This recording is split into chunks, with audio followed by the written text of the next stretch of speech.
And Yes. welcome to Indiepocalypse Radio. Back after I like 1 week, 2 weeks if you don't count the pledge drive as a edition of the show, which maybe you don't if you're not listening to it live and you're listening to it on a podcast, in which I did not find a couple hours to cut out of that pledge drive and turn to a radio show because I did not that the Sicko Showcase, the fan favorite Sicko Showcase, ran very long. Like it was like 3 hours long and kind of ate into the time that would be a radio show. But speaking of radio show, we are back with the radio show, and we are back with two guests. And would you believe it or not, both game developers. And this first person, not even actually Indiepocalypse contributor, which is, listen, we occasionally on this show, we branch out beyond the world of the thing that I do. But hey, it's Ash and I. Hello, Ash. How you doing? Hi, I'm doing great. How are you? I'm doing fantastic. I'm getting back into my rhythm after 2 weeks, and I think I I've love got it. it. I think I found it. That's awesome. That's awesome. I'm glad to hear it. Rhythm is important. Rhythm is also a dancer, but that's a Yes. different story. No, I am sedentary in during this show because I have a very I have a very sensitive what's a microphone cable and it does not like excessive movements, which is not bad for OBS because it like doesn't care too much if you unplug and plug things back in. But Yeah. Audacity and other audio recording software, I've had some issues where I've had to hold very uncomfortable poses for quite a long time, and I don't like it. You would think I would buy another cable, but I feel like it's probably just like my actual microphone, so I'm not gonna bother Yeah. with it. You know what? When things work, it's best not to just like tinker around, you Yeah, know? yeah. Exactly. Speaking of microphones, Ash, you're probably very familiar with the microphone, but why would that be? What do you do to put in the simplest terms? Well, I'm glad you asked. Yeah, I'm on the microphone all the time. I broadcast on twitch.tv and I really love doing it. It's not something I ever thought I would ever go down the path of doing, Yeah, but when I found this space, I was very happy to have found it actually because I really enjoy it. I met a lot of amazing, incredible people that have, changed my life for the better in lots of different ways. And I get to catch up on my backlog of games that, constantly sit on my shelf collecting dust. yeah. So that's always a good incentive to play more games, you Right. know? I have a similar sort of backlog on a shelf actually right behind me of stuff that's like, well, I would say a series of shelves, and the shelf behind me is, hey, you should play these games. Yeah, I always feel like that's like the never-ending story of people who love video games. It's like back in the days of Super Nintendo, which by the way, I really love this Enix typeface you've got here on the overlay. I was like, "Oh man, this reminds me of good Enix games." But Yes.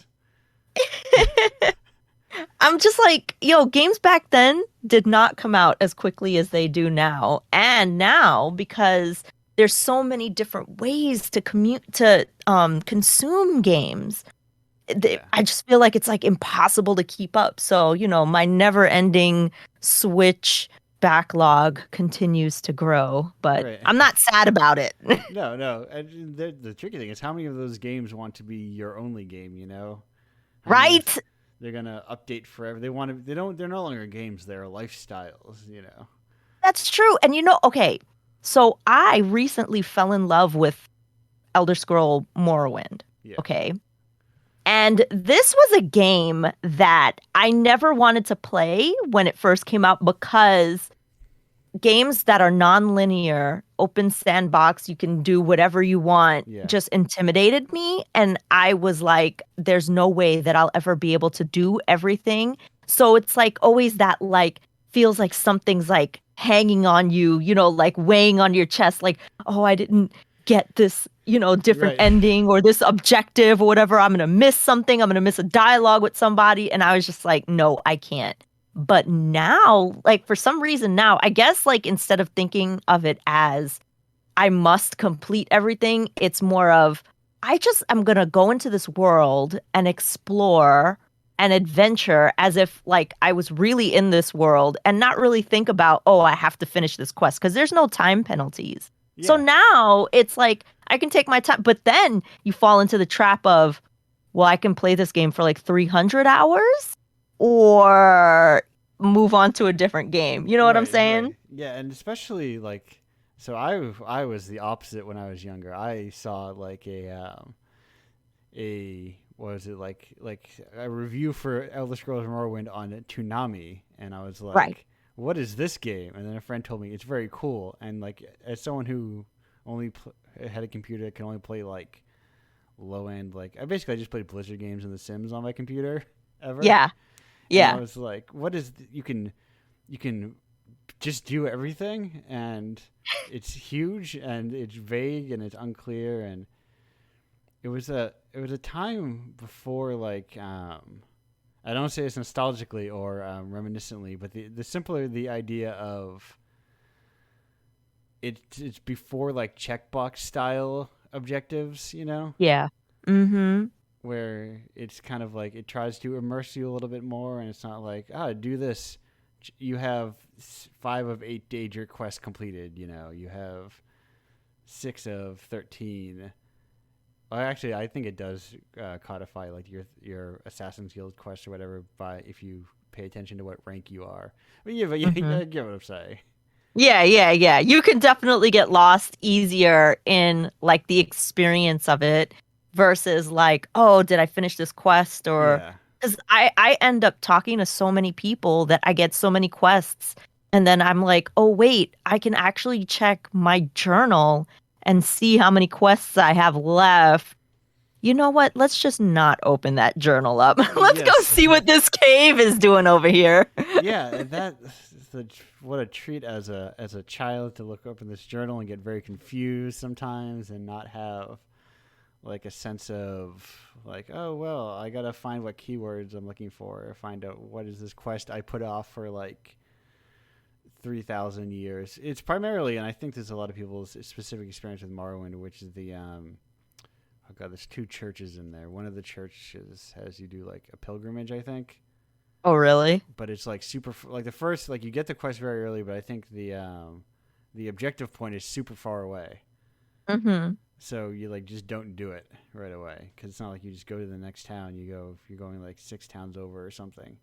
Right. Otherwise, you start walking over there and you're like, why are all these cliff racers coming after me? I don't have Yeah, weapons strong enough for this. right. And I can't buy a house. I can't like. It's a real treat. Morrowind is a real treat, I would say.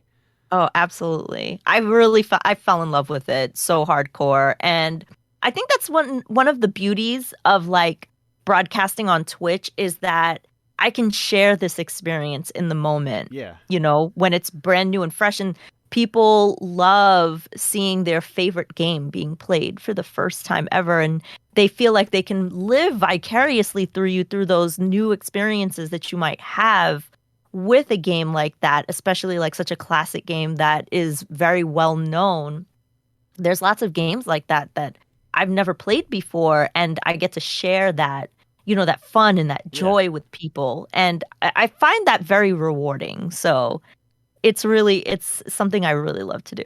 yeah. A lot of single player games are still, I think, like cooperative experiences Hmm. like movies and TV shows are, even though movies and TV shows are not multiplayer, but there's still a joy in doing it with other people, and I think that comes Right, across with a lot of games that you kind of like, unless you have a very specific like living situation. Often, like you're younger and you have siblings.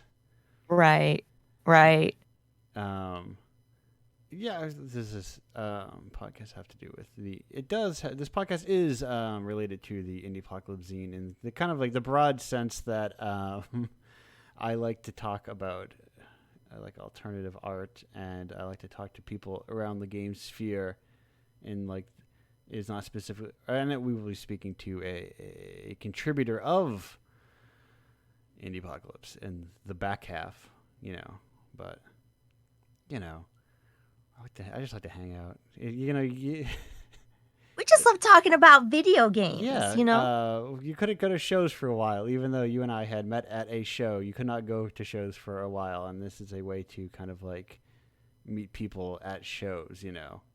Yeah. You know what? It's funny about that show. I left leaving feeling really good that I was able to have that experience, Yeah, because I missed that experience of being in a shared space with other people, talking about something that we really love and seeing like the art and seeing like, the culture and the cosplays and all of the things that people love to do surrounding video games, anime art, all that kind of stuff. yeah, So it was such a fun experience for me. And I played that game that you had that was really, really cool. That reminded me of Wizards and Warriors, I yeah. remember. I keep forgetting to ask the creator of that game if she had taken that font or if it was either that font or was like inspired by that font for Wizards and Warriors. But it's definitely like, yeah, then that is someone making homebrew like NES games. That was Yeah, and I think that's like it's like such a popular scene now because like especially on Twitch, like the Mario like Kaizo thing, yeah. that's essentially a similar concept. They're taking the game, altering it, changing the difficulty and making levels that are, completely new and fresh. And I think that that's a really great way to kind of break into the idea of learning how to make a game, which is, I always encourage people, yeah, push your creativity and use the tools that you have around you.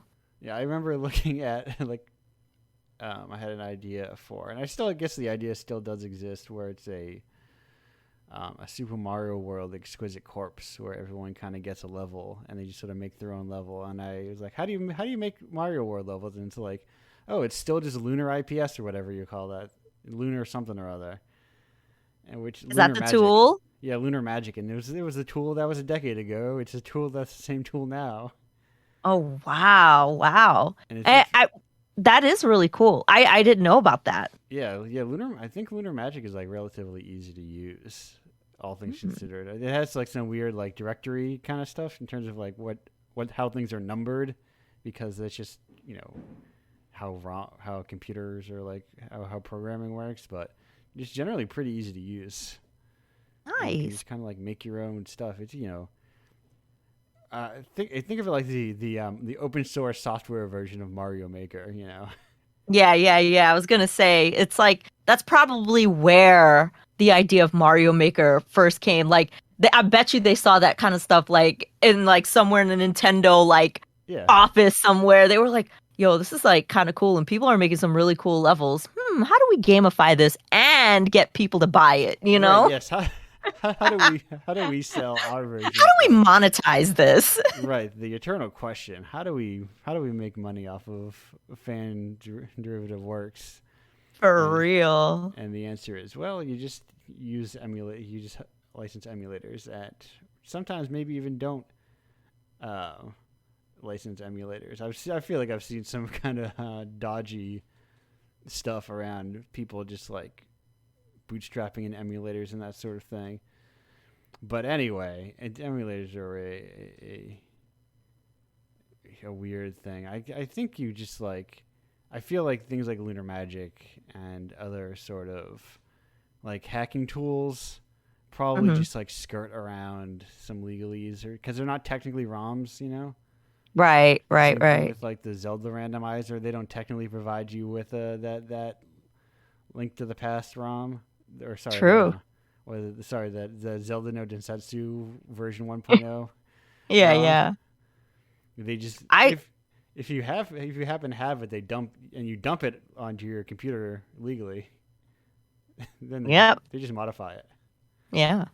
I love Zelda randomizers. They're like I did my first Zelda randomizer on Twitch. I never knew about the concept Yeah. until I was on Twitch and someone explained it to me. And I was like, well, I guess if there was one that I was going to do, it would definitely be Link to the Past because they make them for all kinds of games like Yeah. Ocarina of Time and Majora's Mask and Wind Waker and all that stuff. But that's like the one game that I know like the back of my hand. So I was like, let me try this out. And it was actually really, really fun. What I liked about it is that it taught you how to think about the game Yeah. differently because you had to take whatever tools you had and then kind of, work backwards and figure out like, okay, well, if I have this, what access areas what areas do I have access to with this tool? And I Yeah. like that. Yeah, it really like highlights the strengths of like Link to the Past like as a game because they don't really like I feel like I've seen a lot of randomizers and I don't think any of them work quite as well. And some of them they have to like brute force a lot of like mods and rules and stuff into to get them Hmm. to work. Hmm. Whereas Link to the Past just kind of, I mean, they make it so that you don't have any fail states, but or like soft lock states, but generally it just works.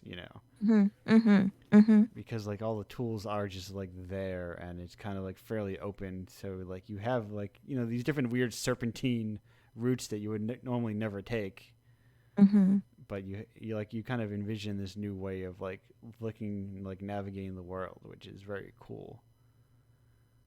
Yep. I And love this, it. yeah, it's a I've tried I go through some just talking about this. I'm like, what if I play some Link to the Past random? I have I'm like, try to get good at it sometimes, but then I was like, oh, the time I'm never gonna get like those 1 hour times, and it's just not fast enough. I can't hover properly. Yeah. And speaking of not being fast enough, like speed running and seeing what people are capable of doing is like so fascinating to me Yeah, because like I mean, I know some people that speed run Link to the Past and seeing what they're capable of doing within the game, like I know people that do like no major glitches and then people who do glitch runs and stuff like that. And it's yeah, like always amazing to me, the way you have to think about games in order to try and figure out, well, how can I know it so well, how can I break it to do this one thing faster? yeah, You yeah. know?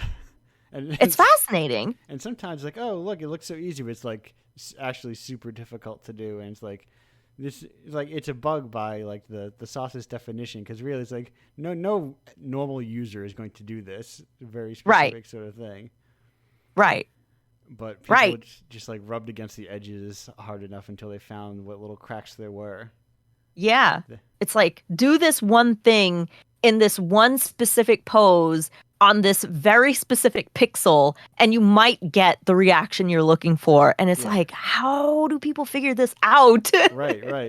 And like, listen, I can do like that kind of like fake flipper thing pretty easily. Like Yeah. there are things that I can do in Link to the Past, no problem. But there's other stuff that's that's just like the stuff that is like you were saying, the like the major glitch stuff. I could probably not do the stuff that is like, hey, we are wrapping around the screens now, and just Yeah. like we're just walking on the sky, and then we're just going to weird rooms that are broken and glitched now, but because you're not supposed to go in them that way, but Yeah. they figure it out anyway. Have you ever dabbled? Have you ever thought about speed running?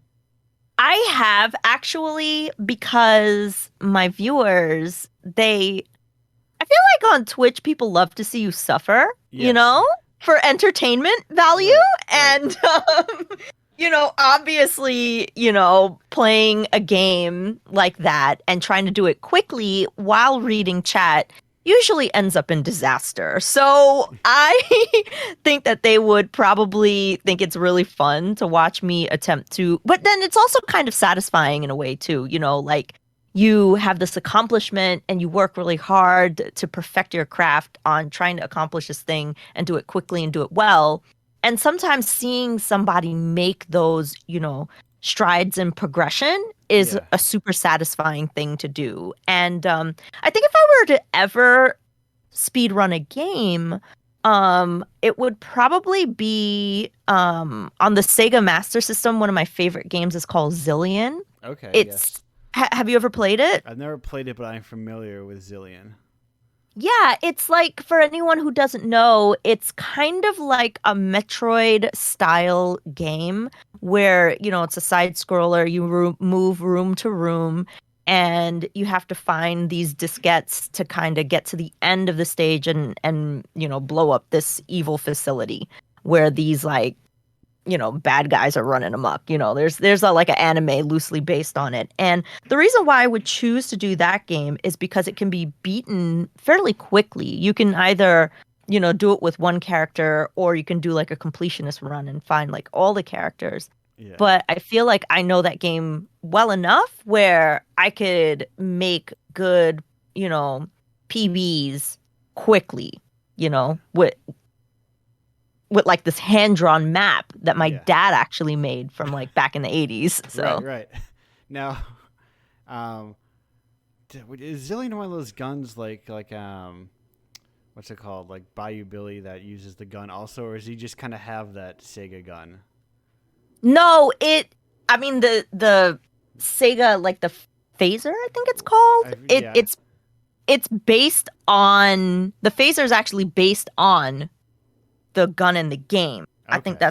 that's how it worked. But no, you can't use the gun in the Okay. game. Although that would have been pretty cool if you could. There were a couple of games that did that, so that's why. And also, the new. The last thing I'll say about Zillion, as we make our way out, because you know what? After you believe we've already hit our 20-minute mark. Oh It my comes. gosh. Okay. It comes so quickly.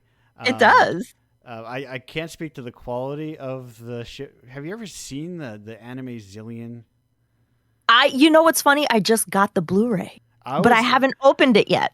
funny you mentioned that because I was gonna say I love the design of that Blu-ray box so much. Oh, nice. Yeah, It yeah, is it's really nice. it is such like if you're unfamiliar, it's like a tattered sort of. It looks like a tattered like anime bargain DVD that you find somewhere. Like it's got like very deliberate wear and it's got some fake stickers on it. Yep, yep, yep. It looks like something you would like. You would go to a garage sale and you would be like, "Oh, look what I found! I found a complete all 6 VHSs of Zillion in this garage sale." It's a real cool looking box. But anyway, Ash, thanks for being here. Oh, my pleasure. It's been such a great time talking with you, and I'll stick around till the end because I know we're all gonna speak together at the end, right? Yeah, we'll all be together at the end. But for the meantime, we're gonna go on a quick break, and I'll play some stuff, and then we'll be back with our next guest. Awesome. Till then, goodbye.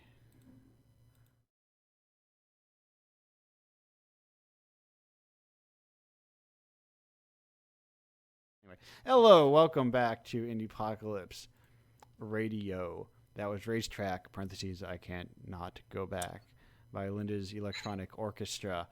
We are here with our next guest in the B's slot.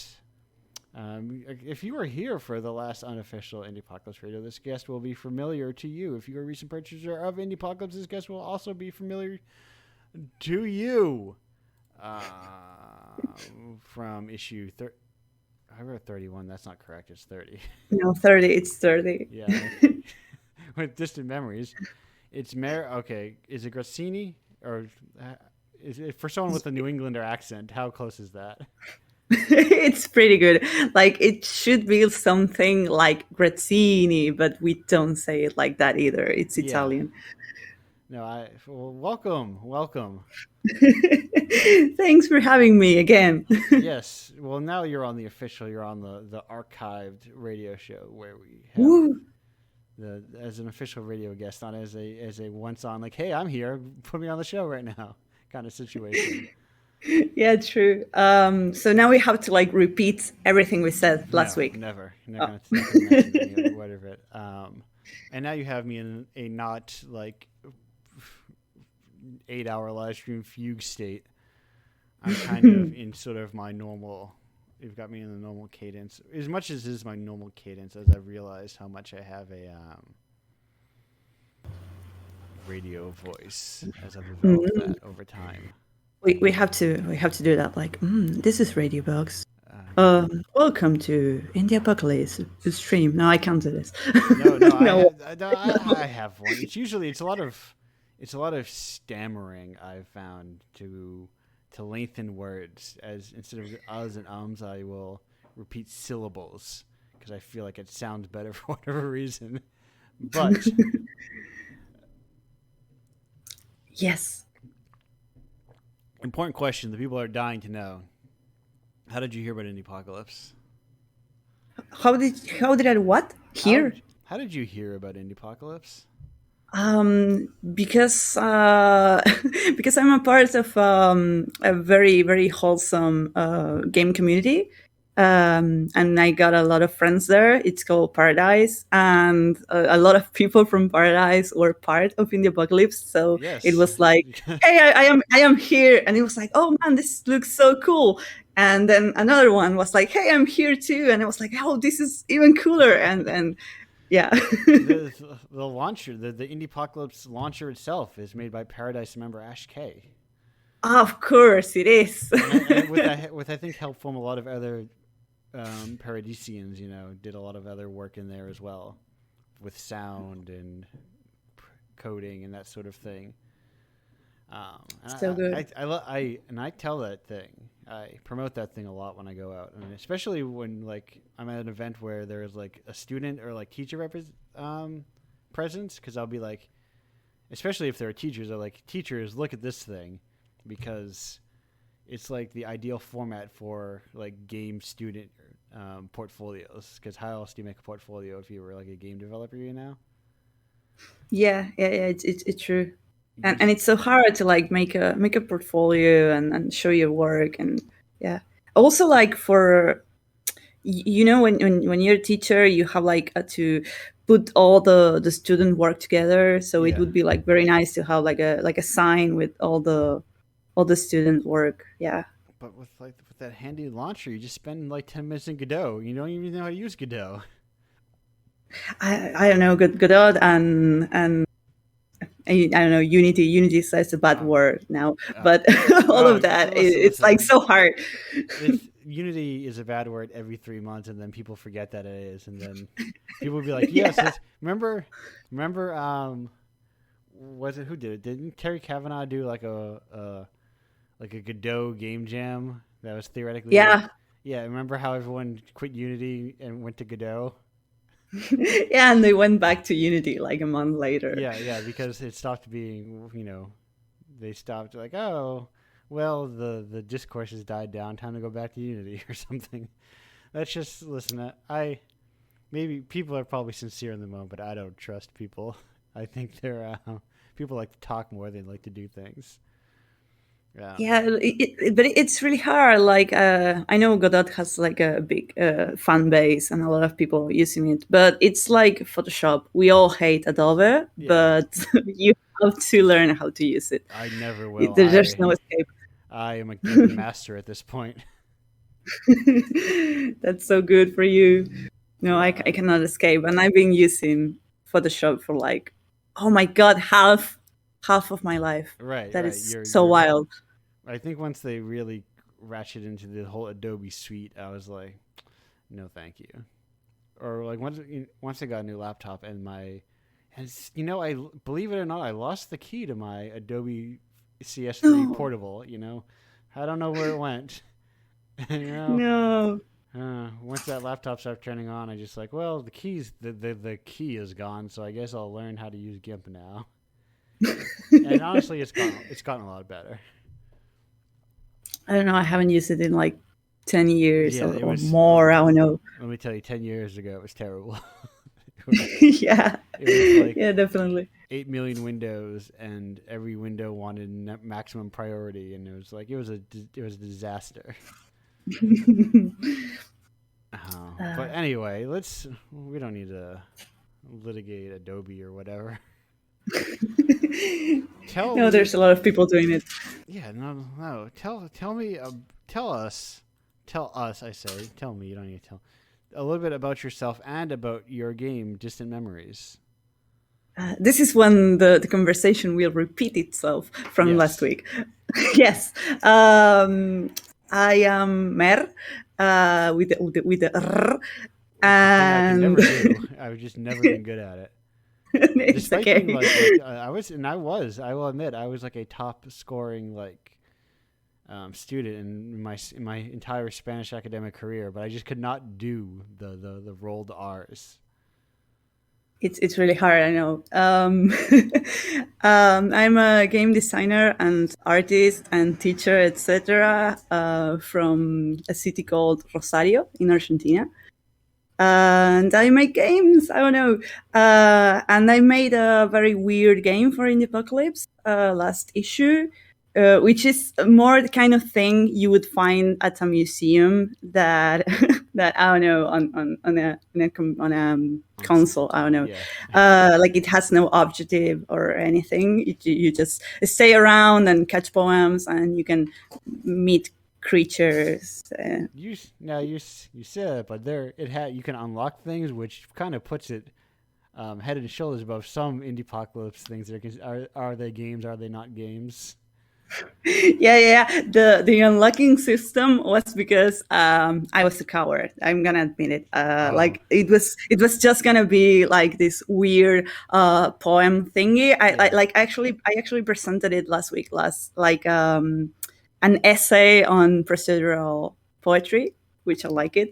But I got afraid. I was like, oh no, this is not a game, and people are not gonna like it. I'm gonna gamify this. Yes. And I just put down an unlocking system. But it did. I'm not proud. Having a lot of like cool new art assets is like you could find worse ways to gamify something. You could have a score, high scoring poems. No. You could have given the dragon a gun. No, so awful. Now you got like 20 dragons, which is a lot. Yeah. You get 20 dragons, and each dragon it's based on a food from somewhere in the world. So we have I don't know schnitzels and I don't know what else there is. Empanadas. Yeah. Feijoada. You gotta, you know what, folks, play the game yourself and figure it out. That's what I'll say. That's my solution. Yeah.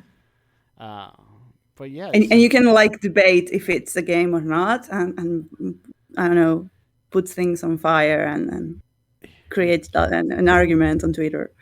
I'll give you the answer. Everything is a game, really, when you think about it. It's like it's that weird it's a weird sub segment of is X art, Yeah, absolutely. Where they use it as a qualitative measurement when it's not really a measure of qualities or anything. It's like absolutely. I interviewed Miguel Sicart, which is a pretty awesome game scholar. Very, very, I don't know, not long ago. And I opened the podcast with what is a game, because I thought it was funny. Yeah.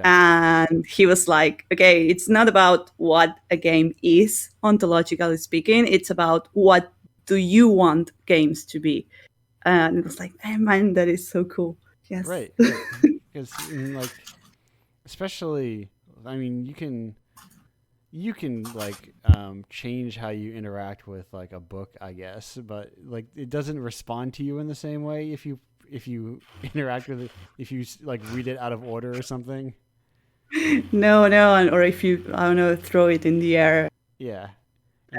In the same way that you can devise house rules within games and create like new games within the games you already have. And like true. But you could make a game out of a book. Yeah. Like you can make a game out of anything if you approach it in a playful manner. Right. I think someone even submitted at some point to Indiepocalypse, if I'm remembering correctly, like an RPG where it's like its rolling mechanic was based on like opening up pages to a book and words in a book, I believe, something to that effect. Oh man! And I think it might have been written. That's great. I think it might have been written on a bookmark. Oh, that is so cool! I want to try it now. there's a lot of cool stuff that was not included. That was simply submitted. Mostly because I'm a little not meaner is not the right word, but I try to keep the tabletop games to a minimum, mostly because I feel like the space is healthier in terms of creativity and encouraging just kind of out there design. Okay. And I feel like digital games need a little bit more help.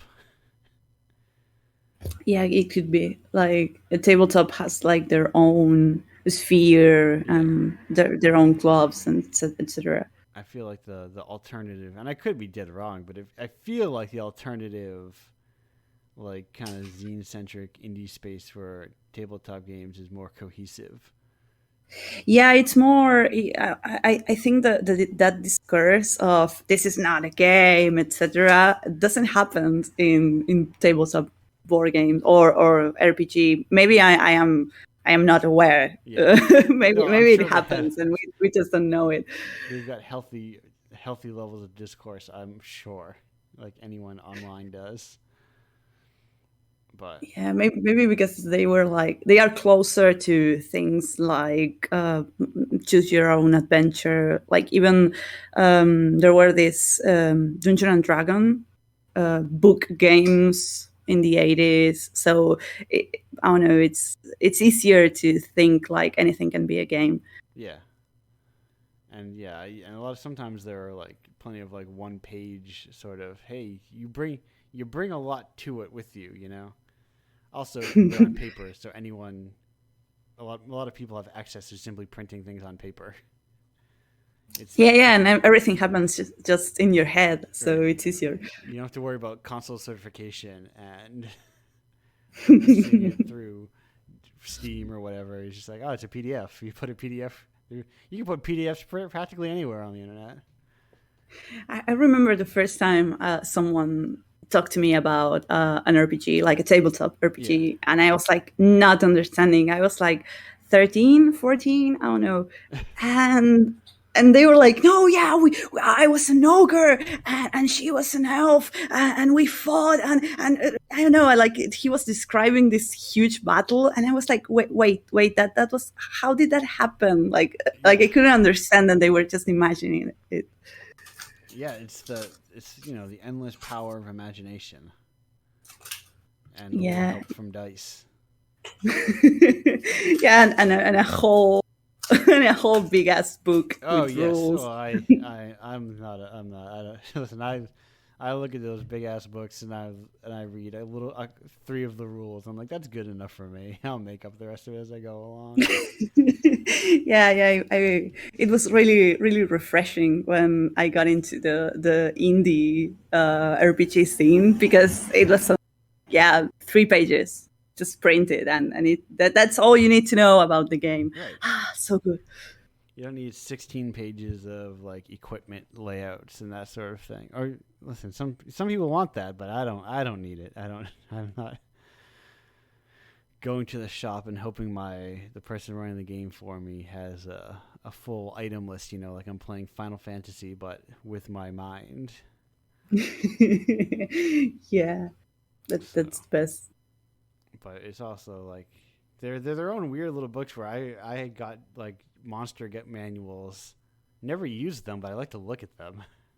Yeah, I have like my small little collection of Dungeons and Dragons book, and I haven't played in like 12 years or something, but they are just so awesome. They look so good. Yeah, that's the appeal of like buying. I've bought even like some indie RPGs I've never played, but I like their art a lot. Yeah, I would have Root. Root is such a beautiful game, and it has like an RPG version. It's so beautiful. Yeah, it's like you can just buy these cool little books, but I try to. Books also take up space, Yes, yes, that's a thing. That's the tricky thing. We have finite space. Somebody ought to do something about that whole concept of finite space and just Everything should be digital. Oh, but I really miss like I don't know the physical things. Yeah. I don't know. I have like on one side, it's so comfortable to just, I don't know, download games from my phone directly to my Xbox, and it's super cheap and super good. And but also like the boxes. Yeah, having and also if the internet breaks, you still have a thing. Yes, that all, it's all you important have too. is electricity, or all you need is electricity, and it's aren't they? Didn't they just take away, or aren't they in the process of removing, even digitally, like some Assassin's Creed game? I think that was a thing that. Oh yeah, Ubisoft is doing that. That is so awful. Yes, like I still have the cartridges of my Sega Genesis or Mega Drive, whatever, Yeah, you from can. when I was like This three this is years this is a old. safe space. You can call it a Mega Drive. No, I don't know. Like it has like different names. To me, Yeah. it was always Genesis, Oh, but okay. I don't know. No, that's it's interesting because I don't know. It's like I never know which regions it's a Mega Drive and which one it's a No, I don't Genesis. know either. I don't know either. Here it was Genesis. Because in my mind it was like, oh, okay, in the U.S. and Japan it was a Genesis, and then was it a Genesis in Japan, and then I assumed like Europe and then like South America was a Mega Drive, but I guess, but apparently he's not here. no, I don't apparently know. not. Well, that was also me guessing. That was not me doing important research. That was not me hitting the button and going, "Huh, where is this? Where is this thing called a Mega Drive? Where is the map where it's called a Mega Drive, and where is the map where it's called the Genesis?" I assume somebody made that map at some point. But yeah, that was Yeah, like a special little. There's a lot of weird stuff on that old that console. in which sense do you mean? The games, there's a lot of like kind of interesting outlier sort of stuff I've taken to it, because I feel like it gets a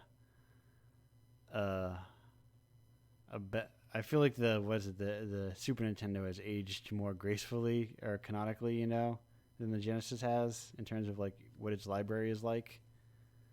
Mm, So maybe. Yeah, Sega had like these weird games. Like the Dreamcast had this very very weird things that nobody knows, very obscure, like Super Magnetic Neo. Nobody knows about that, I but it was don't so know good. about that. What is Super Magnetic Neo? It was a very Japanese looking game. Like it has This. that. I don't know where is it from, but it has that aesthetic of like Japanese media of the 80s. Yes, yeah, it's very And flat lines, colors, yeah. blurry lines, And dude. yeah, and the bad guys were really like the bad guys of Medabot. That's maybe why I am relating those things. And it was like a 3D platformer where you had like magnetism, Okay. and you could like stick to some platforms or get shoot out of others. And I don't know, it was so weird and nobody knows it. No, There was a lot of interesting things like that. yeah, there are. That is like a very interesting era. That sort of like the. I don't know. There's. We're getting closer to like I think perhaps like a more scholarly approach to sort of like game history is really weird, because it was like it was extremely product focused for like a very long time, Sure. and it's still kind of, and it's even more product focused now than ever was. Yeah, but you have like different scenes now. It's interesting because like I learned about indie games being like quite old actually. Yeah, Like I was like 25. I got really late to the indie scene. Like I got after the indie apocalypse.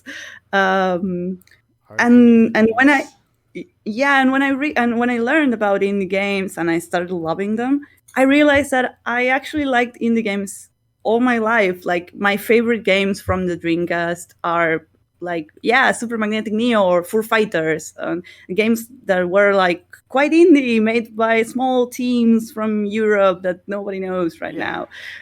And yeah, I always liked the outsiders. Just I didn't know that they were outsiders because they were on a major console. Right. It was harder to like identify like who is the, like Activision publishes it, but they're the developer is like some weird small team making Exactly. like remember when FromSoft was a weird niche developer that nobody liked, or like none of your friends were into Armored Core, It was the that's such a weird trajectory for that one company in particular, from just like purely just like extremely niche games. Like I thought Armored Core was cool, and there were probably a lot of people. I never knew Kingsfield, but there were probably people who were nuts about Kingsfield and all those like. I have no idea what they did before, like Dark Souls and the ones we know. You should Armored Core. I think Armored Core is awesome. I think it's super cool. You can design your own robots, and it's just like, oh my god. You make it's just this the openness of design. It has that same kind of like openness of design mentality, But before we start rambling too long about before I start talking too much about Armored Core, and before I start mentioning human entertainment, Mary, would you believe that it's already been 20 minutes? Yes. It's amazing how time flies. Yes, and I am. So we are great to talk with you again. Woo! Glad to have Same. you on the show in the zine. The most recent issue. Hey, buy it now. Yes, you should buy it. But until then, we're gonna go on a break, and we'll be back with everybody. And maybe I'll start talking about FromSoft again. Who knows? It feels weird to be. It feels weird to be You can't be a FromSoft guy in 2022 because everyone's a FromSoft guy in 2022. Oh, but you did it first. Yeah, real FromSoft hipster shit. But as a kid, constantly renting Armored Core and never quite understanding it, but thinking the robots were very cool. They are. But anyway, we'll talk about cool robots in like in 256 from now. Goodbye. Bye. 1, 2, 3, and. Hello and welcome back to Indiepocalypse Radio. That was High Hawk Season by, would you believe it, our perennial B slot guest, the Mountain Goats. I've been just kind of like just digging into that stuff because they're all aside from like I talk about this every time, they're all deep cuts. But anyway, everyone's here. Where we've got the whole crew together for a show. I'm looking at this. Hello, welcome back, Ash. How you doing? I'm looking at this map here. I'm trying to find the original Wikipedia page in which it's one of those fun files, but I'm trying to see like. Okay, it has a description. Yes, so countries where donated in red is where it's sold under the name of. But countries highlight in red denote where the Mega Drive was sold under the name Genesis, and blue is the original name, and the red is the United States, Canada, and Mexico. Everywhere else is blue, but presumably there's a lot of things that are uncolored. So presumably places like Argentina maybe got their stuff from like North America, so they were getting Genesises. Maybe. And then like Brazil was getting stuff from Europe, so that's why they have the Mega Drive. Makes sense, yeah. I think that's why I always assumed South America, because I was just like using Brazil as the entry point to assuming like, oh well, that's what, or like that's probably like your internationally what gets the most. Brazil is very large. It's a very large country. Yeah. People tend to do that. So they tend to go, oh well, it's like, oh, if it's the same way I'm sure in North America, where it's like, well, if it's like that in the U.S., it's probably like that in Canada. In Canada too, yeah, and in Mexico. Yeah, it's the same idea, except the Coke. The Coke is different, Really? I think it's just different sugars in Mexico. What makes them the fabled Mexican Coke? Wow, I should try it. Maybe you do have it. I don't know what I don't know. I don't know what flavor of Coke Argentina gets. I have no idea. What Like style? probably a local one. Yeah.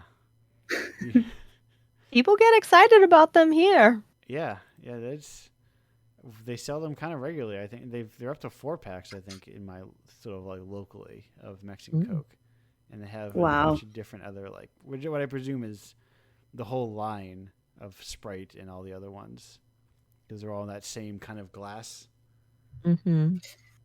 Yeah, Coca-Cola like bought everything. Yes. You know, Everything is owned by Coke. it's funny. My family is from the Caribbean islands, and when my mom said when she was younger, they would have to save all the bottles because you would go to a facility for them to refill the bottles versus going to get like brand new ones. Wow. Yeah.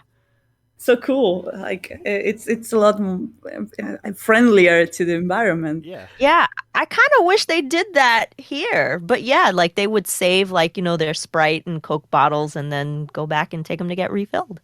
Yeah, what Nice. if We do that, but with more steps with beer. Like you go to buy a beer, and you Mhm. go with your empty bottles, Mhm. and you get a discount. Like you can buy a bottle, and it costs I don't know, let's say 100, just because it's a round number. But if you go with your empty bottles, it costs I don't know 80, and so they clean the bottles and they fill them again in the factory, and so it's always the same bottles. Mm. Well, that would be a nice thing. I get a nice 5 cents, and when I bring a bottle back. And 'cause I'm one of 10 cents in certain other states. yeah, if you want to go real wild, if you go to like Michigan or something. Yeah, exactly. But I am having like flashbacks from Disco Elysium, where you pick up bottles and you change them for money. yeah. So I've never played it, but I have a bottle with me. Wow, there's actually so few states that it is like there's a deposit in. I guess I Wow. always associated because it's like all of New England. I basically. thought every state did it. I guess not. Well, according to this beer next to me, Oh. New York, Connecticut, Mass, Maine, Delaware, Iowa, Vermont, Hawaii, Michigan, Oregon. It says OK plus. I don't know if that means Oklahoma and California. But so really not that many places, all told. But in my personal experience, it's just everywhere I've always gone has a deposit. Now listen, folks. I'm not just because I have a beer within hand's reach. That is not a normal occurrence. I'll say. I got myself a little treat for getting better work. I was like, I'll go out and get a nice beer to celebrate of like a 50% pay increase, basically. Nice. Yeah, it makes a big difference, I assume. Like I'm like, well, when I did the math, I'm like, that's a lot. It doesn't look like it, but that's a lot more money when you think about it. But I got myself a thing. Like I like that would actually also be tricky because I usually get imported stuff, so like they're not gonna ship my drink, and then they're not gonna pay me. They're not gonna give me so big a discount to like. Yeah, ship my German bottle beer. back to Belgium, Yeah. But that's the drinking technique is like, well, I only drink 2 and also drink expensive stuff. So I'm like, I'm not going to get like fucking delirium every week because it's like $12 for a bottle. I love delirium tremens. Oh my gosh, so yes, good. but also very expensive. Yeah, Very yeah, expensive, yeah. yeah. Getting drunk with expensive liquor. Yes, no, it's like your average consumer is like, do I want one of these deliriums or do I want a 30 rack of Coors Light? and you're like, oh, I'll get the Coors. But yeah, I wanted to buy like an Amarula liquor, which is African, I think, or it's made out of African fruit. Hmm. It's so good. It's so good. It's like Bailey's. Ooh, okay, that sounds good. But a lot better. A lot better. It's made with a fruit that animals eat to get drunk. Oh, so you know it's good. Right. Yeah, You're learning if by it can, example. yeah. If it can like turn down like an elephant, it will work on you, and it's so Yeah. sweet. But it's super expensive. Yes, that's also the danger of sweet beers where you're like, it's like sour beer. It's just like, it's just delicious. It's like cherry, and it's like, oh no, it's also like 8%. And yeah. I bought myself like a German grapefruit beer not long ago, and it was a small can, and it costed the same, like I don't know, 2 liters. yeah, what's the craft scene like in Argentina? Is it as irritating as it is in the United States? The what? The craft beer scene. I don't know. There is like a lot. Like they spawned, they spawned here a few years ago, and suddenly like every neighborhood, like 4. Yeah, craft beers. Oh no, I don't like. Everyone likes the IPA. Yes. But the IPA is like very, very bitter, and I don't like it. I like the honey. Right. Yeah. But yeah, there's like a lot. Yeah. I'm not a fan of IPAs or bitter stuff like that. Yeah, I like some bitterness here and there, but I'm more of a sort of my go-to is like, did monks make this? Sort of, I like stuff that made by. Does it have this? Does this beer have a picture of a monk on? He's like smiling, like he's having a good time. Then that's probably something that I'll like. Which is usually what, like double bock. I'm not a. This is not beer hour. I'm not a beer guy. This is the second time you said that. There is like a big wine culture here, and we don't have monks doing them, but there is like this. We called it vino patero, which is because it's like made with the foot. Pata is foot. So people like break the grapes with their feet, and like they dance over the grapes, and it's like a very, very old, very, very old traditional way of doing it. So it's that is like the closest thing to a monk liquor that you could get here. Listen, if it worked, it works. You know, you gotta. You can't take the human element out of everything. You know, you gotta. Part of the brewing process. Yeah, fermentation should break down all the, like foot stuff. So we're good, probably add some pizzazz to it. Right. They probably do like it with, I don't know, some special shoes, I don't know, something. It's probably not made like bare feet. Yeah. And plus, I assume they're clean. Even if they're bare feet, I think I would trust that they would use clean feet. We want to believe. Yeah. Presumably, but who knows? People have, we how did we even find this stuff in the? I mean, is that how we found this? Did we just like watch people go like that elephant looks like he's having a good time? What is he that makes him look like he's having such a good time?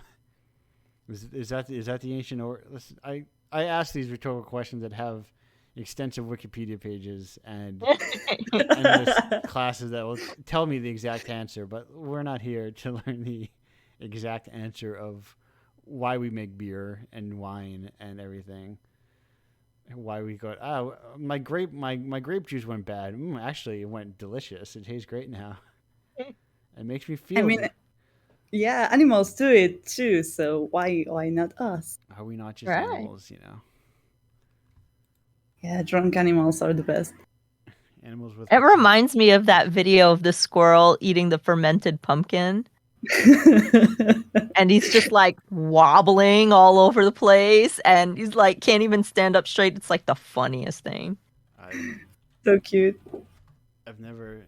I'll say that I can't. Oh, I can see the previews of things. I can't watch videos because I'm, routing through voice meter and it breaks videos. Mm. But I can see a little preview of this guy. I'm generally I'm a huge fan of squirrels in general. I like them. I think they're cool. I Me like too. their weird little hands they have. I like It's their- actually funny you all were talking about Dungeons and Dragons earlier, because I'm gonna be playing Dungeons and Dragons soon, and my Ooh. character specifically likes squirrels. that- So Everything is connected. yeah, We're all connected in the great circle of games. yeah, Yes. exactly. that is a. We've got red ones now, which are like they're way feistier. I like. Wait, they're- red squirrels. Yeah. Yeah, They're smaller and they're feisty. They got a real attitude to them, and I like their. Oh my god! They have those long ears. Yeah, and they're just. Yeah. I think because they're way more territorial, and Ooh. they got a real attitude that I like. Like usually they're all run away, but they'll like run along me on the railing, and be like, hey, you're near my tree and I don't like it, buddy. Get out of here. So good. But I'm a big fan of nature and just kind of like letting it all. That's like the beauty of New England is you can kind of live in nature and then also because it's so small just drive to cities. mm-hmm. That's Where- nice. Whereas a lot of states it's like, oh, I'm in rural, and to be non-rural, it's like 3 hours away.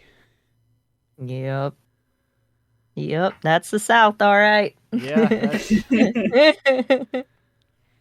you're right. It's like, oh, you fit 30 Massachusetts in like in Oklahoma or whatever. How many Rhode Islands can you fit inside of Florida? 1 billion of them. But yeah, it's I like it. I like the region. It's just, and you get all flavors of the climate trying to kill you, which is what I appreciate. True. Like I got the sweltering heat right now, but I know in a few months it'll be trying to be frozen to death. Mm-hmm. And it's a real reminder that like we're not as a species we're not built to live in most climates. Do you get snow there? Oh, tons of it. Oh god. Like yeah, mountains of it. Like it will. I think recently it got real bad. I think we had like a week or so of no power because of the snow. Oh no. Oh god. Yeah, maybe even longer. Just like massive outages because of snow. That's also the thing about like. Was that a time I had an interview? I think this was just a regular storm. I had to go to a friend's house because he, like, I had a like the actual like the rock paper shotgun interview. I had to drive to a friend's house because he was in like more of a urban area. So, like, they don't have power lines just, like, hanging out in the middle of the sky. So he's like, oh, of course we have power. All our power's underground. Oh, yep. Of course. Yep. That's how it is here, too. Yeah. All the power lines are underground. Yeah, it's not like I've had to, for a long time, there was a power line just, like, dangling halfway across the street. And you had to drive to the other side of the street so you don't drive into the power line. It was kind of like that for, like, a good couple of days, and just no one picked it up. Oh god. Anyway, this is what are we talking about? Beer and snow, clearly. What does this have to do with video game? No. You know what? Sorry, I was trying to roll my R's. Let me see if I can do it. I could do it. Mar. What do you want games to be? When you said that's that a good question. statement, I really love that statement that you said earlier, because I never thought about things like that in terms of like if you ever wanted to, make a game or something like that. what do you want the game to be? And I think that kind of breaks the barrier to wanting to understand how to build something. Because then it's not like, oh, I'm going to make a mistake. It's like, well, I can make this something or whatever I want it to be. Interesting. I don't know what I want. I want people to feel things. That's like my motto, I guess.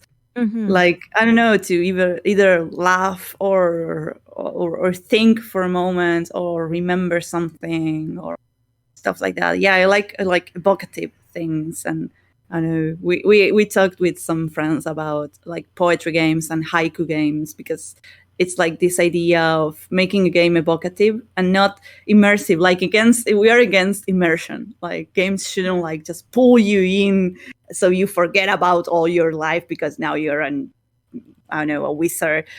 More like something immersive, something that makes you, I don't know, reflect on your life and remember things and feel things and like, oh, that is so cute or so funny or so scary. I don't know.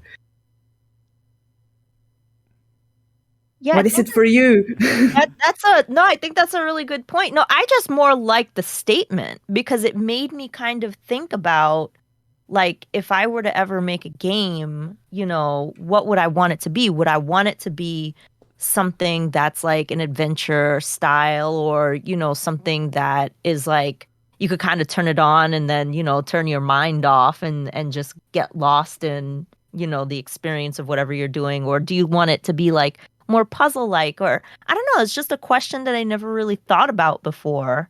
And I think it's a really nice way to think about things.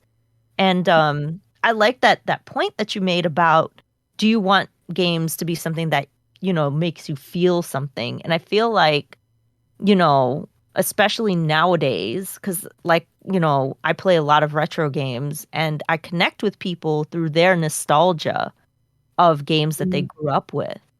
And we're constantly having those conversations of like, oh yeah, I remember this. And it makes people feel that youth again. And I think that those strong emotional connections is what makes, these experiences so important to people. Yeah, absolutely. Like they take you back to another time of your life. Mm-hmm. Maybe That a is so better good. time, a more simple time. I'm gonna do a little quick editing here because there's something I think there was a panel from a comic that kind of sums up kind of like what I want out of art in general, Mm-hmm. and like what sort of draws me to it, and like in like the broadest sense of, hey Andrew, what do you want out of art? And it was this thing where it's like, now granted this is a translation, but the idea is just the statement of I like the feeling that you're trying to convey something, and Mm-hmm. that's really what I enjoy out of art, because it feels like it doesn't pigeonhole things too much in terms of like, oh well, it's got to be like a story game, Mm-hmm. or because people can try to convey things through like gameplay, and gameplay can be evocative. Mm-hmm. Sure. I just recently played through. I'm going through kind of like all my free games, that I've been given through the million platforms, Mm-hmm. and I played through Ape Out recently, Ooh, and I'm nice. like, this game is very cool. It just feels like I am playing an album, Mm-hmm. like the sound design is so like integral to what that entire game is. And I've played like a bunch of like also generic-y sort of like hotline likes, I think you would call them. It's of the lineage of Hotline Miami, Mm-hmm. Hmm. but it's got something going on. It didn't feel like someone was just saying, "Oh, what if we made a Hotline Miami like game?" It's more like that's simply the vehicle for the idea, which is something I think about, That's really good. and even like kind of I my own design process of like, well, I have an idea. Mm-hmm. How can I convey that idea? And I usually find the systems that convey the idea along the way. Yeah, yesterday, no, on Wednesday, we talked with my students about expressive systems, and yeah, like mechanics that say something just with the mechanics, and I spent like solid 10 minutes talking about Science of the Sojourner. It's this beautiful game where you play cards, like Yeah. it's like a cooperative domino, but it represents a conversation, and all the mechanics represent different aspects of a conversation, like the tone, or the if you make an agreement, or if you like the other person, or if you come from different backgrounds and you just don't understand each other's like phrases. And it's so good because it's everything is told just by playing cards. That's a really cool concept. Yeah, it's a beautiful game. You should all go play it. Yes, I'm finally playing games for the first time in a long time. Almost honestly, like I wonder if these are some of the first games I played in like 2 years. Oh like, God. like like pre Indiepocalypse, that I've like actually meaningfully sat down and like not games for and related to the bundle or the anthologies, like games that are just released otherwise that I'm playing unrelated to everything. I have that as well. Like I only play things because I am, I don't know, investigating or researching something for a game I am making, or I am playing because I have to make an article about it. Yeah. Like I play so little just for fun. Remember now- how it was? Now I'm just sort of like playing games for their own sake. I've played I got into like, well, let me just load up this Amazon Prime stuff, and see what I have in there. And I'm just like, honestly, if I didn't, I also listen. Let's not pretend that I'm I don't strictly play art games, and we can we contain multitudes, as they say. I got very into Blasphemous. Nice. I think it looks very cool. And I want to play it. There's something about it, and I think this is kind of like what I was talking about, like where I recognize I'm like this is Catholicism, but this is not American Catholicism. This is like no, it's so Spanish. Yes, I'm like this feels extremely Spanish. I'm like I don't know why I know that or what feels that about it, but then when I saw like the names, I'm like, yes, am I right? And like you look up the seal, I'm like, yes, this is very like this is like very much Catholicism through a Spanish like lens, or I was like this is Spanish, or like a country that is like former Spanish colony, like with a deep Spanish influence on it. And like, the backgrounds, like the backgrounds are even based on real places. Like I didn't play it yet. I have it I have it downloaded and everything. Yeah. But I saw screens and I was like, man, I was there. I went to that place. Yeah, it's extreme. Like pixel art is very interesting. Like more recently, like it's this is something I run into often, and I think I don't know if it's just a me thing or like a lot of modern 2D games. The backgrounds and the foregrounds, they don't feel like they are part of the same world. I don't know if it is like color palette things or it is like animation things or scrolling things, but and sometimes even the character feels detached from the rest of the world too. Mm. And I don't know what it is. I don't know if it's like that increase in color fidelity gives people too many options, and then like they don't merge well enough together. Like they don't feel like they're like if you were a like it would look like a fake backdrop, if that makes sense. Do you feel like that with games like Ori or like Donkey Kong Country, Tropical Freeze, where there's like a lot of depth, or is it just like flat games make you feel like that? Having not played those two particular games, but like knowing them from like I don't know if I've actually seen anyone even play Ori, but I've seen the the new Donkey Kong, and that looks like that. I mean, that game is also 3D Yeah. in design, but so it looks like it all stretches backwards. Yeah. But it's hard to, and I also don't want to bully any games particular. You'll find them. Well, I mean, I was trying to go for like a vibe, like because I feel like there's like definitely an artistic trend where there's like a lot of like depth they try to make with like pixel games where it like feels like there's a lot of motion in the background, but then like sometimes like the foreground is more like silhouetted or simpler. You know what I mean? Like it feels like an art style that's kind of like prevalent right now, especially in the indie scene. Yeah, it's really weird to see similar pixel art games sometimes, because I'm like, why do they like? There's a specific kind of head or like body shape that you see a lot. That is that kind of like short neck, rectangle head kind of thing. Mm-hmm. It's sort of like a rectangular body, and there's like different like styles. I'm like, it's weird that because obviously it's not coming from like the same artist, but it's kind of like how feels like sort of how like just like traditional animation trends has like style trends that it goes through. Yeah.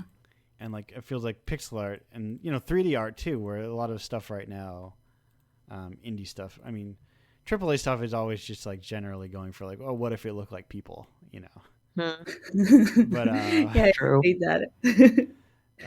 So that's not really like an artistic movement, but 3D stuff is going for and there's like a lot of 2D stuff is like there's a swing towards the new RPG element is visual novel elements, in games. Yeah. Which is definitely, yeah. They just have full portraits, and like often they don't match the art style of the game necessarily. And it's one of those things where it's weird to go, clearly these are different illustrators, but they're all cut from a very similar illustration style. It would be nice to like track down that influences, because clearly it was some game or something that inspired all those people. Like the other day I met with a friend, and he showed me some drawings of a friend of his, and I was like, okay, how old is she? She must be like 20 years old. Yeah. Right. Mm-hmm. And he was like, yeah, she is. And yeah, there's this style that young artists have where it's like very round, and the eyes are big and circular, and the hair, it's like marshmallow. I really, really love it a lot. And it's so different from when I was their age, where everything was more spiky and I don't know, like rectangle. And it has to do a lot with the influence with 90s anime and Samurai Jack and stuff like that. And they grew up, and like I met her, and she was like, yeah, I grew up with Adventure Time. So clearly there is like a whole line of people drawing like this. Yeah. That makes so much sense now. Yes, it made so much sense for me too, because why are all these people drawing this beautiful style suddenly? Yeah, I demoed next to a booth recently at the last show I did, where it's like, no, these people are like, this is clearly like that Penn Ward Adventure Time style, and this is like that same like exact look to it. And it's interesting, like the generational shifts of like who were these people inspired by, and then like who is the next person to sparkle a new style, to be that next style, that next like style leader. Because like where did Penn Ward's style come from? Like, what was he growing up with that was like an inspiration, but even like other people who worked on the show But have like similar kind of like minimalist or like abstract styles. yeah, but also it's something like a zeitgeist, like Yeah. this yeah, this thing that runs through every mind in a moment. Like it's very close to Adventure Time was Scott Pilgrim, which Right. also has that kind of style with big eyes and like big eyes with big like full black like pupils. I don't know. I don't think they are inspired by each other, but they are sort of close. I don't Right. know. There's a shared lineage, maybe. But I wonder how much of it's just like, indie comics of that era was like, that's kind of like a style they were moving towards. But anyway, that's listen, we don't have a million years to unpack, late 90s, early aughts indie comic art styles. As much as I would love to, because also like, I mean, we talk about those two, and then we can also talk about like, hey, Brian Lee O'Malley, was he not? I think he was based in Toronto, and so was I think Michael DeForge, who also worked on Adventure Time, has like a similar Oh. like minimalist or like thin line style, but like visually way more. Anyway, instead of me going on each, I almost got tricked into comic talk, which is my curse of talking too much about comic books. That I like them a lot, but anyhow, we're cresting an hour and a half, if you would believe we've come this Ooh. far, and Wow. I'm trying to control myself and keep it under 2 hours so that people can like reasonably listen to this show after the fact. Like, Totally makes I'll listen to like 4-hour podcasts because I'm a pervert. But that's not everybody. Not everyone is like, yeah, I want to listen to these people talk about one thing for 4 hours because I have a strange obsession with those sorts of things, and I want to hear people talk about like anyway.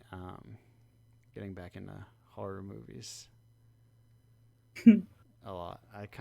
They're kind of bad, but I like them. There's something like there's a beauty to like how everything has like a story team or whatever now, how it is, and like they care about like canon and things and lore, and I like the kind of like that horror. Ooh, they're setting up a sequel. Then they immediately ignore the sequel setup and just kind of do their own thing. And how like they completely disrespect their canon over and over again. There's kind of a magic to it in a way. But before I start talking about Hellraiser or whatever, we're gonna wind the show down. I'm gonna wind it down. So before we calm down, before we wind, anyone, I say anyone, you know what, I forgot to do my question check-in. My final question check-in, and usually there is nothing, which once I always tell my guests never take personally, and there are never any questions on the show aside from, unless you made a visual novel. If you made a visual novel, get prepared for like 12 questions at least. Wow. About Laura and Lauren and stuff. That's why their works get translated. Their works get fan translated and everything. But anyway, unless either you have any last minute burning statements, burning questions, burning topics of conversation. I don't know. Make games. You should do games. Ash, I want you to make a game. I'm going to make a game. You all have inspired me. Yeah. It's gonna happen. And yes. And I would say something I've been doing, getting into lately, is like I've been sketching more in terms of Nice. or what I've been called, not physically sketching art, but like sketching in quotes games where like just mechanics, ideas, and like maybe they take a minute to play, and like that's it. And but I only spent a few hours on it. That's Just really nice. Just as like to get ideas out of my brain and to also, you can reuse code. I love that. That's awesome. You can just like, hey, now I have 2-player functionality. I can just work that. I only kind of have 2-player functionality. I got most of the game done, and then there was a big break. And then when I got back to the game, I'm like, I don't want to make this game anymore. Kind of like if you were sketching, you got half of a character drawn, then you had to do dinner, and then you came back to it a week later. It's like, who's this guy I was sketching? I don't care about him anymore. You have to make notes. Yeah, that was my mentality. I got back to the game. I was like, I don't feel like working on this thing anymore. So it's basically done. I'll probably just like crap it out later. But I made I'm actually very proud of. I made an FMV game, and I'm very proud of that one. Ooh, that's Nice. cool. It's based on Trash Night Videos Virtual Bird Trainer, which is I think it's my favorite video on the internet. Which one? Virtua Bird Trainer. It's like a fake Sega CD game video based on like a bird training video, but they cut it together and gunked up the video to make it seem like it was a playthrough of a fake Sega CD game. Wow. And I turned it into a real FMV game. That's cool. That's cool. Fake games are like so powerful. Yes. I love the idea of, I don't know, making a cover of a game, that stuff like that. I had an idea that I was like, this was pre-Indiepocalypse, where I was still unsure what I was. Back when I was like, I don't want to make long games to make money, which is the genesis of Indiepocalypse in the first place, or the Mega Drive if you're in Europe of Indiepocalypse in the first place.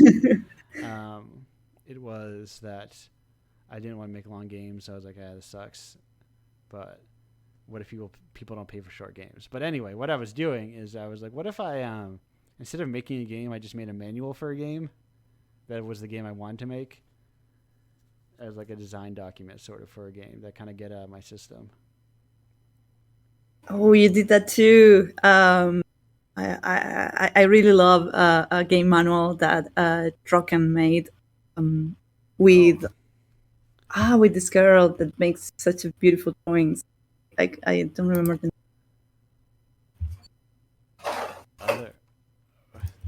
But it's Broken being another paradisian to Indiepocalypse contributor pipeline. Kelly K, or OK Kelly, that's what she's called, and they made a Void. It's so good. Wait, is that the? Oh, I think I know who this. I may have. Let me see. Do I have this person's? No. Okay, never mind. I'm like, it sounded very familiar to someone who's like sticker. No, this is the person. I have this person's. I love this person's art immensely. Yes, I really love it too. I have a few stickers from her. I do too. Thanks to Draken. I have a sticker on my lap. Let me see. I'm looking at it right now. I'm touching it.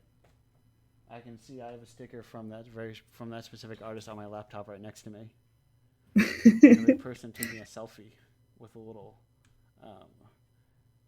They have like a little sword pin. Anyway, I got a zine from her at last time I went to TCAF, which was nice. A while ago. Yes, I really loved it. I think they also worked. Did they work on that? They made a tabletop RPG game where you had to put stickers on your character sheet. It was. They also made they worked on a what's it called? They made a game. Yes. Yeah, they did art for it was like a Pokemon, I believe. Oh yes, with It's, that I forget the name. cooperative. Yes, Bravery Network. Yeah, exactly. That I just love it. Anyway, I Fun, closing fun, fun moment. closing this moment. Before I talk about indie comic artists who I love. That's why I. That's the mentality of the Indiepocalypse covers. Is like, I love indie artists with like very distinct styles. So I just tell so like the cover process is me saying, hey, write the word Indiepocalypse on the cover, and then do whatever else you want with it. I don't really care. So good. So I get like a lot of just like it's like, hey, here's your space. Go as like as wild as you want with it, and then you get like these super evocative covers that I'm just a huge fan of. But Yeah, they are really nice. I have the next one, the September one, no, the August one, and I look at it every so often. I'm like, this is cool. And it is also from like a comic artist. That's your one sneak peek. Your one sneak peek is from an indie comic artist that I really like, whose work I'm a huge fan of. And like when they say yes, what I asked one person once who's like, and they were like, sure, it'll be like €1,000. I'm like, nope, don't have. Oh God. I respect that you respect your craft so much in that, but I'm like, I do not have €1,000. Anyway, Mary, what have you got to promote? What did I got to promote? Me. I don't know. Where do we find I you am. then? I am Mer Grassini, like everywhere on the internet. Basically, I am on itch.io. You can find me there. And I also work at a game cooperative called Matajuegos. And we make like games about social things and mental health and sometimes political things like abortion stuff. I didn't think games would have politics in them. Oh, absolutely not. Yeah. My teammates made a game about ecology and a river lately that was on Maze in Berlin. And I know that you should follow us. Yes, yeah. There's like I like to think of Indiepocalypse as like an entry point to like a million other little things, you know. Yeah, like through you get to Matajuegos through Matajuegos you get to how many other people you know. And it's just like there's a wide world, and maybe you just take a tour around South America, you know. I've got what have we got? We've got people from like Brazil, we got people from Chile, we got people from I think some Venezuela. Let me look at my map. Let me look at the map. Ooh. What is represented in South America? Yeah. You mean on Indiepocalypse? Yeah. Oh, nice. Yes. Let me look at where is there you are, the map. We've got. Oh, okay. What have we got? We've got Brazil, Venezuela, Argentina. I think Chile was one of them. Argentina, Australia, one other. I forget. I can't. Uruguay, What? maybe. No, Uruguay. They little, have like a nice scene. who's this little guy between Brazil and Argentina? Paraguay, maybe. I don't know. Ash, what have you got to? Sorry, what have you got to promote while I'm looking at this map? Well, you can find me at Ash Said Hi on pretty much everything. That's twitch.tv/Ash Said Hi and Ash Said Hi on Twitter, Instagram, TikTok, YouTube, and another really cool platform I use called Hover, which is like it's kind of like it's like a where you share clips of your Twitch channel. Yeah, it's really cool. Yeah, I was like Hover, like the domain purchaser. But yeah, that's where you can find me, and I play lots of retro and Nintendo, and I love talking about video games. Yes, yeah. Get out there and support your local streamers. There's a lot of them, and they need support. It's just like it's all part of the ecosystem. I think. Yeah. We all need each other. Yeah. This is the Yeah, Mufasa absolutely. moment again. We're all connected. Right. Yeah. Right. It's all together. It was Paraguay. Paraguay was what I was missing. Yeah, I said Paraguay, Yes, I but missed it. I pronounce it differently. I think so. And yeah, then Venezuela was the last one. I may have said Venezuela. But yeah, no, all over the world, folks. Speaking of all these countries I was naming, Henry, why are you just naming a bunch of countries? Well, because all those countries are people that contribute to Indiepocalypse. They came from those countries because Indiepocalypse is a global initiative. It is like, hey, there are people of all types of all over the world making games, and they're usually sometimes they'll make a game that you're used to. Sometimes they'll make a procedural poetry game, And I think Indiepocalypse is out here saying, hey, there's space for all this stuff.